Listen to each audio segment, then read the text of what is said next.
Lena and her younger brother Adam loved weekends at Grandpa Elias's house. It was a cozy little cottage at the edge of the forest, filled with the scent of old books, fresh-baked cookies, and the warm crackling of the fireplace. But what they loved most were Grandpa's magical stories. Every evening, after dinner, the children would curl up on the big armchair beside him, and he would tell them the most extraordinary tales. Stories about brave knights, talking animals, secret kingdoms, and hidden treasures. One chilly autumn night, as the wind whistled through the trees, Grandpa said with a twinkle in his eye, "Tonight, I will tell you a story unlike any other, a story so magical, you might even feel like you're inside it." Lena and Adam sat up excitedly. Grandpa reached into his old wooden chest and pulled out a golden book with shimmering pages. "This is the Book of Everdream," he whispered. "It doesn't just tell stories, it takes you inside them." Adam gasped. "Is it enchanted?" Grandpa chuckled. "Oh yes, but only for those who truly believe in magic." He slowly opened the book, and suddenly, a bright golden light filled the room. The children felt a strange but wonderful sensation, as if they were being lifted off their feet and pulled into the book itself. When the light faded, they were no longer in Grandpa's living room. They were inside a story. Lena and Adam found themselves in a beautiful meadow filled with glowing butterflies and talking flowers. In the distance, a magnificent castle with golden towers stood tall against the sky. Before they could take a step, a small, fluffy rabbit wearing a tiny vest hopped up to them. "Oh dear! You must help us." "What's wrong?" Lena asked, kneeling beside the rabbit. "The Book of Wonders has been stolen from the royal library. Without it, all stories in our kingdom will fade away."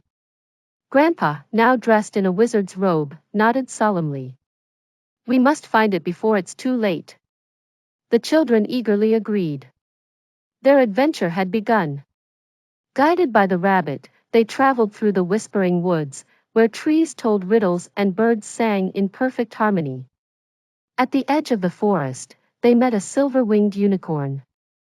"To find the book," she said, "you must visit the wise old owl in the Tower of Time." The children climbed the winding staircase of the tower, where the owl, perched upon an ancient clock, greeted them.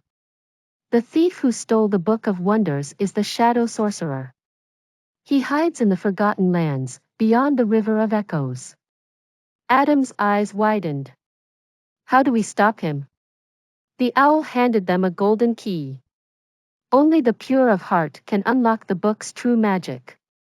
With the help of a flying carpet, they soared over mountains and valleys until they reached the dark and stormy Forgotten Lands. Inside a stone fortress, they found the Shadow Sorcerer hunched over the Book of Wonders, his eyes filled with loneliness rather than anger. Lena stepped forward bravely.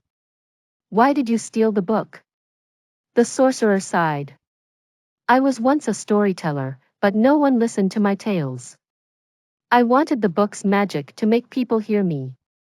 Grandpa placed a gentle hand on his shoulder. "Stories are meant to be shared, not taken. Let us listen to your story, and in return, you must return the book." The sorcerer hesitated, then nodded. He told them a tale of a boy who had been forgotten, lost in a world where no one heard his voice. When he finished, Lena smiled. "That was a beautiful story." The sorcerer wiped a tear from his eye and, with a deep breath, handed back the Book of Wonders. "Thank you for listening." The kingdom's magic was restored, and the sky lit up with fireworks of sparkling gold and silver. A golden light swirled around them, and in an instant, Lena and Adam were back in Grandpa's living room, sitting in their cozy chairs. The golden book was closed on Grandpa's lap. Adam rubbed his eyes. "Was that real?" Grandpa winked. "Stories have a way of feeling real, don't they?" Lena hugged the book. "Can we go back again someday?" Grandpa smiled. "Perhaps, but magic is all around us, in every story we choose to believe." And as the fire crackled and the stars twinkled, Lena and Adam knew that the magic of Grandpa's stories would stay with them forever.